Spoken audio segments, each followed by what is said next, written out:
سورہ کوثر کا یہ وظیفہ بڑی مشکل سے ملا ہے، 200 ارب بھی مانگو تو انشاءاللہ تعالی ملیں گے۔ بسم اللہ الرحمن الرحیم، السلام علیکم ورحمۃ اللہ وبرکاتہ۔ محترم ناظرین کرام، آج آپ کو سورہ کوثر کا ایک بہت ہی نایاب اور مجرب وظیفہ بتا رہے ہیں۔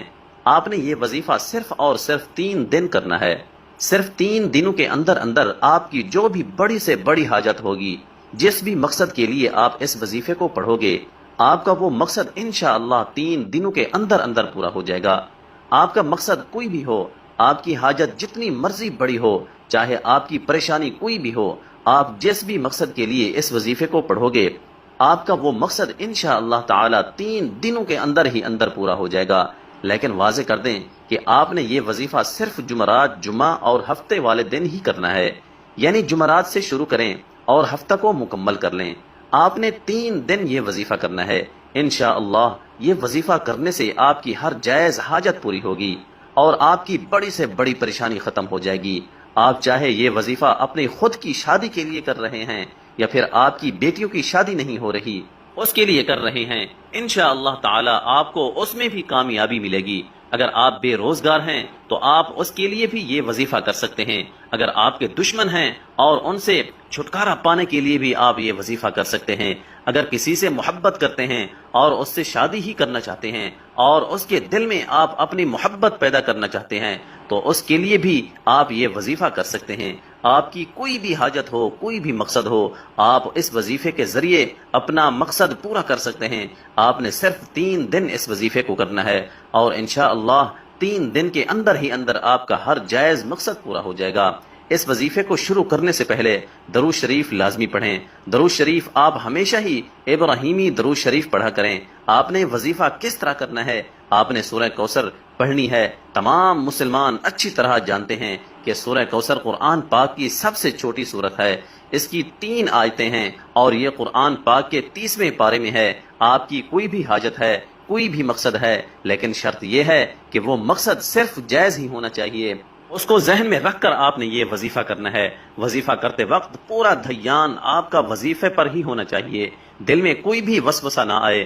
انشاءاللہ اس وظیفے کو کرنے کے بعد آپ کی اللہ سے مانگی ہر دعا قبول ہوگی۔ آج کا وظیفہ خاص طور پر ان تمام بہنوں اور بھائیوں کے لیے ہے جو شدید پریشان ہیں، جو اکثر کہتے ہیں کہ ہم مالی طور پر شدید پریشان ہیں، ہمارے رزق میں رکاوٹیں ہیں، ہمارے رزق میں مسئلے مسائل ہیں، اور کہتے ہیں کہ ہم جس کام میں بھی ہاتھ ڈالتے ہیں ہمیں تو صرف نقصان ہی ہوتا ہے، ہمیں تو ایسا لگتا ہے کہ ہمارا رزق بالکل بند ہو چکا ہے، کوئی راستہ ہمیں سمجھ ہی نہیں آتا، اندھیرے میں ہی ٹامک ٹوئیاں مار رہے ہیں۔ آپ ہی ہمیں بتائیں کہ ہم کیا کریں، ہم ایسا کون سا خاص وظیفہ پڑھیں؟ لیکن اگر کوئی وظیفہ کریں بھی تو ہمارا کیا گیا، کوئی بھی وظیفہ اثر ہی نہیں کرتا۔ تو ناظرین کرام، آج ان تمام بہنوں اور بھائیوں کے رزق اور دولت کے جتنے بھی مسئلے مسائل ہیں انشاءاللہ تعالی وہ سارے کے سارے حل ہو جائیں گے، اور انشاءاللہ جو لوگ قرضوں میں ڈوبے ہوئے ہیں، جن لوگوں کا بال بال قرضوں میں جکڑا ہوا ہے، ان کا قرض بھی اتر جائے گا کہ انہیں خبر بھی نہیں ہوگی، اور جو بندہ نوکری کے لیے شدید پریشان ہے، رزق کے جتنے بھی مسائل ہیں، ان سب مسائل کے لیے آپ کو اس مسئلے کو ذہن میں رکھتے ہوئے یہ وظیفہ کرنا ہے۔ یہ وظیفہ آپ کسی بھی وقت اور کسی بھی جگہ پر کر سکتے ہیں۔ بے شک آپ اسے چلتے پھرتے کر لیں یا پھر جہاں بھی آپ موجود ہوں، کچن میں موجود ہوں، چارپائی پر ہوں، سفر میں ہوں، یا گھر میں کوئی کام کر رہے ہوں، باہر کسی پارک میں چہل قدمی کر رہے ہوں، یا پھر کھیتوں میں کام کر رہے ہوں، آپ بآسانی اس وظیفے کو کر سکتے ہیں۔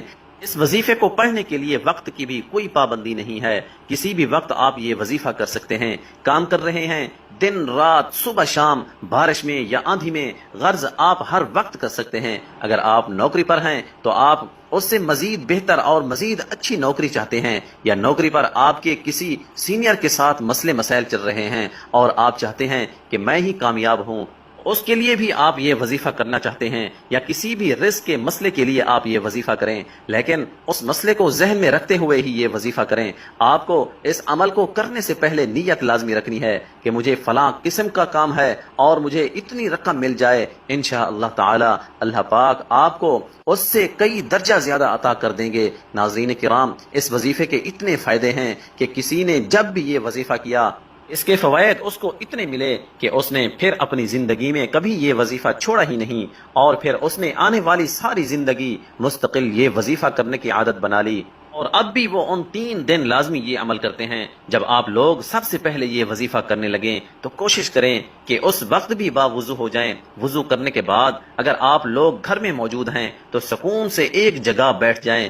کبھی بھی جلد بازی میں آپ لوگ کوئی بھی عمل یا وظیفہ بالکل بھی نہ کرنا، بلکہ مکمل سکون اور اطمینان سے آپ لوگ کہیں بیٹھ جائیں۔ سب سے پہلے 7 مرتبہ درود پاک پڑھ لیں، لیکن یاد رکھیں کہ درود شریف آپ ہمیشہ ابراہیمی درود ہی پڑھا کریں، اور درود ابراہیمی تو دنیا کے ہر مسلمان کو آنا چاہیے، کیونکہ درود ابراہیمی کے بغیر تو نماز بھی اللہ تعالیٰ کی بارگاہ میں قبول نہیں ہوتی۔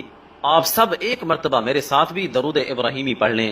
اللہم صلی علی محمد وعلی آل محمد کما صلیت علی ابراہیم وعلی آل ابراہیم